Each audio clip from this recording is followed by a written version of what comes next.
தாவேகா தூய சக்தி அப்படின்னு சொல்லும்போது ஐ மீன் தேர்தல் பரப்புரையில் இந்த நடுவில் திமுக கொடிக்கிட்டு இருந்தால் அதை ஃபோட்டோ எடுத்து போட்டு தாவேக்காரங்க நிறைய ஏதோ சோசியல் அவேர்னஸை கிரியேட் பண்ணுற மாதிரி உச்சநீதிமன்றமே சொல்லியிருக்கு, உயர்நீதிமன்றமே சொல்லியிருக்கு, நடுவில் பதாக கட்டக்கூடாது. அறப்போர் அண்ணா நீங்கள் என்னென்னு கேளுங்க அப்படின்னு அவர் ஜெயராமனை டேக் பண்ணி நடுவில் இந்த கொடி கட்டக்கூடாதுன்னு சொல்லி ஃபோட்டோ எடுத்து போடுவாங்க. பரவாயில்லையப்பா, இந்த பசங்க அப்படி ஒரு அவேர்னஸை கிரியேட் பண்ணுறாங்களே தாவேக்காரங்க, பரவாயில்ல நாம் தமிழ் கட்சி செய்கிற மாதிரியே இவங்களும் பண்ணுறாங்க அப்படின்னு வெல்டன் பிரதர் அப்படின்னு சொன்னால், இப்போ ஆட்சியதிகாரத்து வந்த பிறகு 2000 கோடி ஏர்போர்ட்லேருந்து திருச்சி அவர் ஜோசப் காலேஜ் வர வரைக்கும் 2000 கோடி நட்ட நடு பாதையில் வரிசையாக கட்டிருக்காங்க.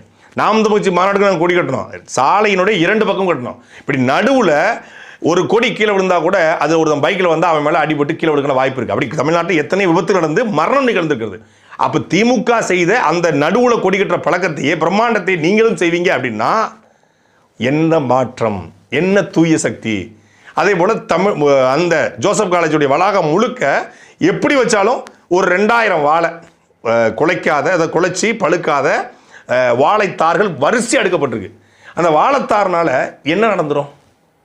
இந்த வாழைத்தாரை வைப்பதனால என்ன நடந்துடும் நான் கேட்குறேன். அது பழுத்து பழமாகி யாருக்கா சாப்பிடுவான், இல்லை ஆடு மாடுக்கு சாப்பிடுவான், இதாக போவோம். இப்படி வந்து இந்த கொலையை கட்டி கொடுப்பாருன்னா ஒன்று வந்துட்டு போனவன் வச்சுட்டு போவான், இல்லைன்னா தூக்கி குப்பையில் போடுவாங்க. எதற்கும் பயனற்ற இந்த வாழைகளை கட்டுவதனால என்ன நடந்துடும்? பதவி வரும்போது பணிவு வரணும்னு சொல்கிறாங்க. எம்ஜிஆர் பாடல பதவி வரும்போது பணிவு வர வேண்டும் தோழா, பணிவு வந்திருக்கா உங்களுக்கு? அதே பிரம்மாண்டம், அதே கவர்ச்சியை காட்டி நான் வந்து ஆட்சி வரணும்னு சொல்கிறாங்க. ஒரு முதலமைச்சர் பேசுகிற மாதிரியா பேசுகிறீங்க?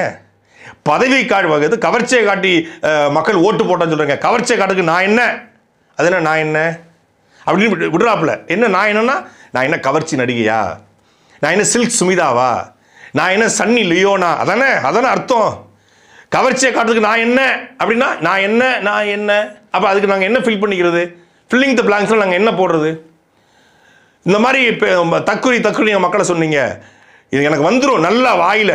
என்ன நல்லா வாயிலன்னா எனக்கு என்ன வந்துடும்? வாயில் மல்லிகை பூன்னு வந்துடுமா, புஷ்பம்னு வந்துடுமா, பூங்காவனம்னு வந்துடுமா? என்ன வந்துடும் வாயில்? என்ன வந்துடும்? முதலமைச்சர் வாயில் என்னங்க வந்துடும்?